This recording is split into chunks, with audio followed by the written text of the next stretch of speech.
ස්තුතිවන්ත වෙන ඔබතුමාලා මේ අවස්ථාවට සහභාගී වීම පිළිබඳව දැනට අරගෙන තියෙන ක්‍රියාමාර්ගات තිබෙන තත්ත්වයක් පිළිබඳ අපි මූලික පැහැදිලි කිරීමක් කරන්න. මුදල් මේ ලෙස ගත්තොත් අපි ආපදා කළමනාකරණයකට වෙන් කරන ලද මුදල් වලින් බිලියන 1.2ක් තියෙනවා. ඒ වගේම අපේ හදිසි අවශ්‍යතාවයන් සඳහා භාණ්ඩාගාරය වෙන් කරලා තියෙන බිලියන 30ක් තියෙනවා. එතකොට අපිට පාර්ලිමේන්තුවට නැතුවම වියදම් කිරීමේ හැකියාව තියෙනවා බිලියන 31කට වඩා වැඩි මුදලක්. ඒ නිසා මම හිතන්නේ අපිට මුදල් ප්‍රශ්නේ පැන නගින්නේ නැහැ.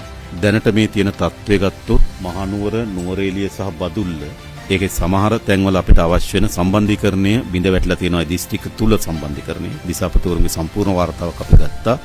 සමහර ප්‍රදේශ තියෙන දිසාපතිවරුන්ට සම්බන්ධීකරණය කරගන්න බැරි. අපික පොලිස් ස්ථානත් බොහෝ තැන්වල අපේ හමුදා කඳවුරු තියෙනවා. සානාවික හමුදා කඳවුරු.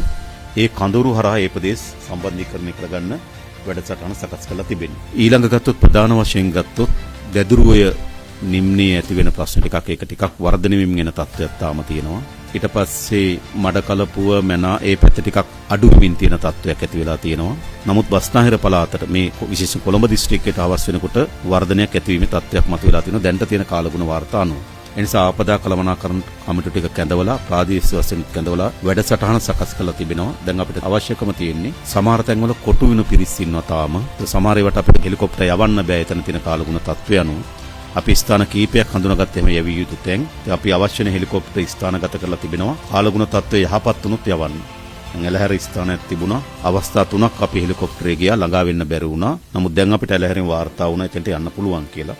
එතෙන්ට අපි යවන්න සැලසුම් කරලා තිබෙනවා. ඒ වගේම අපි විශාල මෙහෙයුමක් මේ වෙලාවේ කරමින් ඉන්නවා. කලාඔය ආසන්නයේ බස් එකක් ඉර වෙලා තිබෙනවා. ඒකට ගොඩ බිමින් හෝ බෝට්ටු වලින් කිසිවකින් එතන ළඟා වෙන්න බෑ. ඒ නිසා දැන් එතන ගුවන් යානයක් ළඟා වෙලා දැන් උත්සාහ කරමින් තියෙනවා ඒගොල්ලෝ මුදව ගන්න. එතන තමයි මේ වෙලාවේ තියෙන රිස්ක් එකක් තියෙන තැන හැටියට තියෙන එතන ඉතින් ලොකු උත්සාහයක් දරනවා එතන ළඟා වෙන්න. අපි සමහර රාජ්‍යයෙන් අපිට ගුවන් යාන පහසුකම් අපි ඉල්ලලා තියෙනවා. දේශ ගණනාවකනේ ප්‍රශ්න තියෙනවා. මේ මම කොහොමද යෝජනා කරන්නේ මේ ප්‍රතිපාදන අවශ්‍ය උපකරණ කියන්නේ මේ යන්ත්‍ර සූත්‍ර පහරි ගන්න ඉක්මන් ක්‍රමවේදයක් ක්‍රියාත්මක නිසා මොනෑම් හෝ උතරක් හරි හිලවීමක් කියන ප්‍රතිපාදන වෙන් කිරීම සහ යැවීම එක වෙනවා ඇති. යවුවන් පස්සේ ක්‍රියාත්මක වීම ඒක පොඩ්ඩක් බලන්න වෙයි. අපි දිසාපතිතුමාලා දැන් එකතු කරලා එතුමාලට කිව්වා අවශ්‍ය චක්‍රලේඛන වෙනස් කරන්න අපේ රාජ්‍ය පරිපාලන අමාත්‍යාංශයෙන් ඒ චක්‍රලේඛනට යවනවා. ඒක චක්‍රලේඛන කරන පවචන ඇත්තටම ලේසි දිස්ත්‍රික් සංවර්ධන කමිටුවේ අනුමැතියට යටත්ව වියදම් කරන්න. ඒගොල්ලෝ එකතු වෙනවනේ. දිස්ත්‍රික් සංවර්ධන කමිටුවේ අනුමැතියට යටත්ව වියදම් කරන්න අවසර ලබා දෙන්න අපි මෙහි චක්‍රලේඛනයක් කරන දිසාපතිවරුන්ට.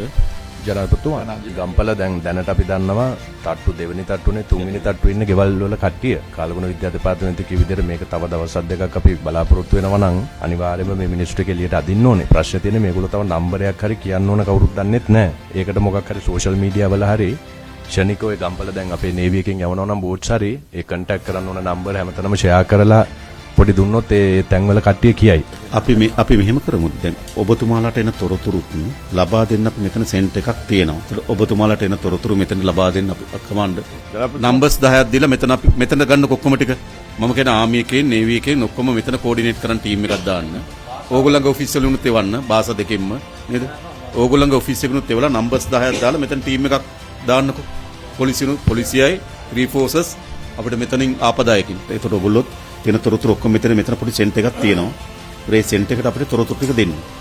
ඒක එන ඔක්කොම තොරතුරුනේ කොහෙන් ආවත් තොරතුරු ටික දෙන්නකෝ. ජනාධිපතිතුමා කාරණා යෝජනා කීපයක් තියෙනවා. එකක් තමයි මම වවුනියා මුලතිව් ට්‍රින්කෝ කතා කරා. එහේ ප්‍රාදේශීය ලේකම් කාර්යාලයක හැම කාර්යාලයකම පුළුවන් නම් ආමි එකේ හරි සිකියුරිටි ෆෝසස් වල එක ඔෆිසර් ග්‍රේඩ් එක්කෙනෙක්ව පත් කරන්න පුළුවන් නම් ඒ කෝඩිනේෂන් එක ලේසි වෙයි. මොකද ප්‍රාලේලරත් ගොඩක් අයට කොයි බ්‍රිගේඩ් එකකටද ගන්නෙ කොයි කැම්ප් එකකටද ගන්නෙ කියන එක පිළිබඳව ගැටලුවක් තියෙනවා කියලා සඳහන් කරා. එක කාරණයක්. ඒත් එක්කම හැබැයි තව ගැටලුවක් ඒගොල්ලන් කියනවා ඉවැකුවේට් කරන්න කියලා කිව්වට මිනිස්සු යන්නේ නැහැ. මොකද ගෙදර තියෙන වැලියබල්ස් ටික ඒ ටික දාලා යන්න බයයි. එතකොට ඒගොල්ලන්ව බල කරලා යවන්නත් ක්‍රමයක් නැහැ. අන්තිම මොහොත වෙනකල් ඉඳලා වතුර උඩටම ආවම පස්සම යන්න ලෑස්ති වෙනවා. ඉතින් ඒකටත් මොන හරි අපි පොලිසියට කිව්වා ගෙනියන්න කියලා. බලෙන් හරි ගෙනියන්න වෙනවනේ. මේක ලක් වුණාට පස්සෙත් ආයේ අපි මතමනේ එන්නේ. ඒ නිසා කලින් නිදහස් කරගන්න ඕනේ. මේ ආපදා තත්ත්වයට අපි මුහුණ දෙන්න ඕනකම තිබෙන්නේ. එකක් මූලික වශයෙන් ආණ්ඩුවට වගකීම තියෙන එක ඇත්ත. හැබැයි මේ ප්‍රශ්නේ ආණ්ඩුවෙන් පමණක් විසඳිය හැකි ප්‍රශ්නයක් නෙවෙයි. ආණ්ඩුව නියෝජනය කරන නොකරන සියලු දේශපාලන පක්ෂවල යාන්ත්‍රණ තියෙනවනේ. ඒ පක්ෂවල යාන්ත්‍රණ උපයෝග කරගන්න ඕන මේ තත්ත්වෙම දෙන්න. ඒ වගේම අපි දන්නවා මාධ්‍ය ආයතන සහ අනිකුත් ස්වේච්ඡා සංවිධාන තියෙනවා. හැම විටකම මේ වගේ අවදානම් තත්ත්වයකදී ක්‍රියාකාරීව මැදිහත් වෙන. ඒගොල්ලන්ගේ දායකත්වය අපි ලබා ගන්න ඕනකම තිබෙනවා.